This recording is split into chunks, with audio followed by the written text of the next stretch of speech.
partagez ce souhait de fermeté de nos internautes? Ah mais, bien sûr, et largement. Par rapport à la question que vous posiez initialement, l'Union européenne, elle fait ce qu'elle veut. La France, par contre, rien ne l'empêche de quitter l'OTAN et de ne pas se retrouver coincé avec ce genre d'alliés. Ça rejoint aussi la discussion qu'on avait au début sur les questions sur le terrorisme.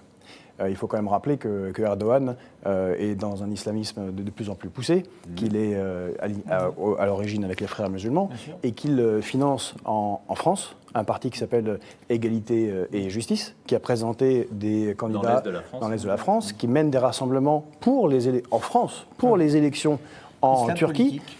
Et qui mène des opérations terroristes en France, puisque le 9 janvier 2013, 3 militantes, alors certes kurdes, mais ont été assassinées en plein jour aux rues Lafayette à Paris. On sait très bien que ça a été commandité de la Turquie, mais on ne fait rien.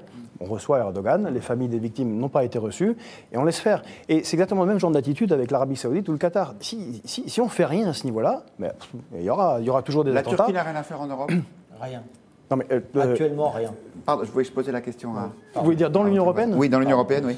Ah non, mais de toute façon, on considère que cette Union européenne-là doit être totalement changée. Oui. Alors, non, c'est une non-question, elle ne doit rien faire là. Et puis surtout, c'est terrible ce qu'ils font, vous l'avez rappelé, quand même, les Kurdes ont combattu, non seulement ont combattu contre Daesh, mais c'est eux qui ont pris leur capitale, Raqqa. Puis avant, ils ont pris Manbij, et puis ils ont tenu à Kobané, où Daesh était soutenu par les Turcs, et tout le monde a cru qu'ils avaient tombé, ils ont tenu le coup. Et ils combattent, et non seulement ils combattent, mais c'est les seuls c'est pour ça que nous, ce sont nos alliés ouvertement, on les soutient, ce sont les seuls qui créent, dans une situation générale catastrophique au Moyen-Orient, une société démocratique, féministe, écologiste, multiculturelle, multiethnique. Les vrais musulmans modérés, ce sont eux. Qui cultivent l'égalité homme-femme.